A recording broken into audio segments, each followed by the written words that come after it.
to say. You never gotta move up, you're here to stay, so turn it up, play it loud. Let me hear you be on the street, alright. So turn it up, play it loud. Keep the name up, be on the street, oh yeah.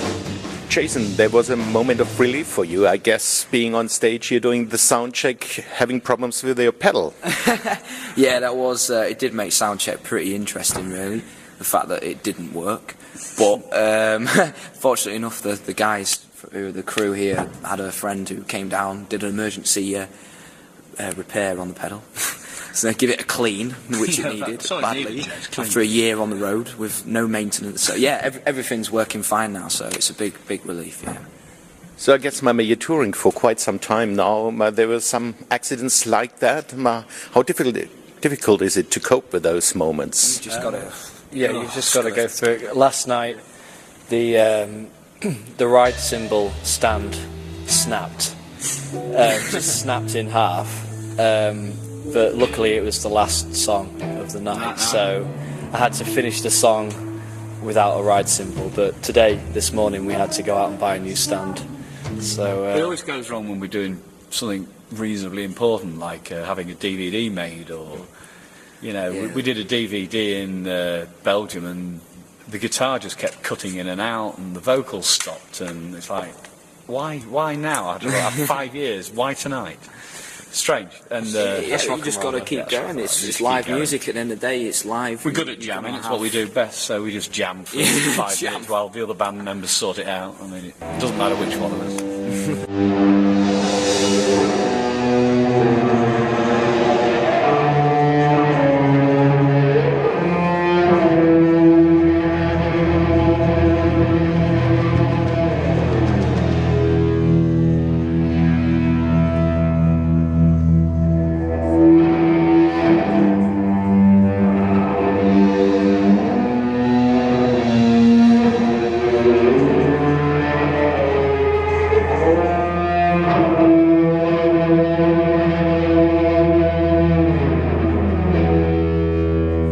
It looks like, reading the magazines or the online magazines, that the Brew is the next big thing coming from Britain.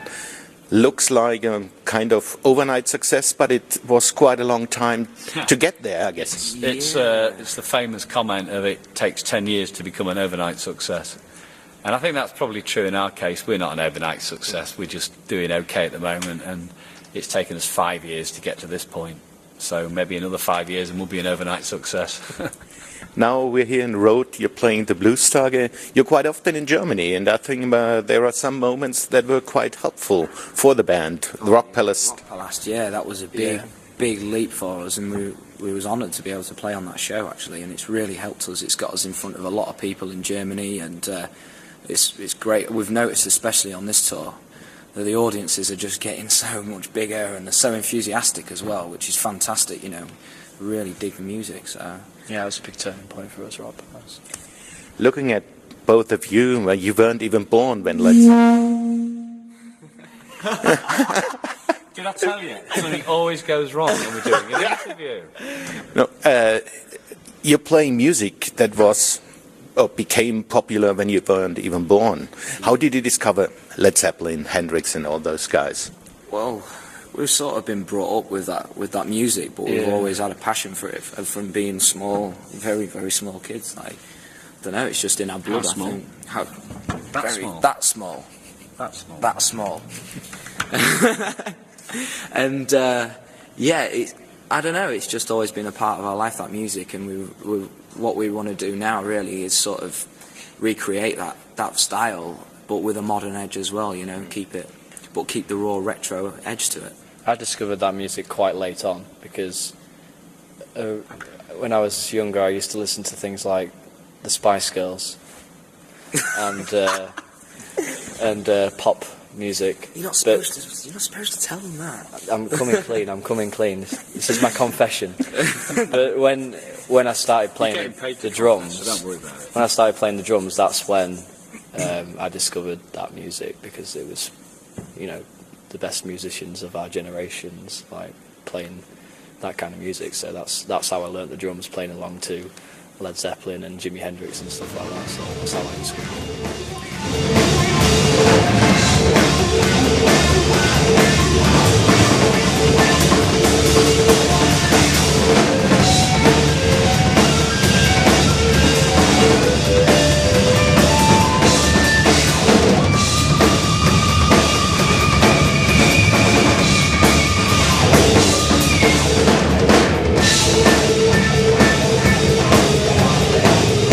You're touring a lot. Who's paying attention? Who's doing what in the band? Are you paying attention what Tim does, or does he have an eye on you? I think everybody has an eye on me. Yeah, just so that you keep in time. Yeah, we're just trying to figure that out at the minute, where we can stay in tune and stay in time. We like to start the set together, and we just hope we finish the set together. That's our motto, yeah. No, I mean, to be honest, it's a strange understanding. We jam in many of the songs. I mean, truly jam. I mean, it's not rehearsed, and it just seems to all work. We just seem to have a sixth sense between us all. That's very, very good. I think because we've been playing together for so forever. Long, we just seem to understand each other completely without even looking at each other. Like, we just know we're going to bring it up or bring it down, or we just seem to know what we're doing. There's this saying in Germany, and I guess there's something similar in the UK, that the prophet doesn't count in his own country. I think in a way that's a little bit the situation of the Brew at the moment. It certainly looks that way. I think the problem is in the UK most music is fashion driven. And we're not a fashion band, we're not a pop band. We don't play indie music or pop music.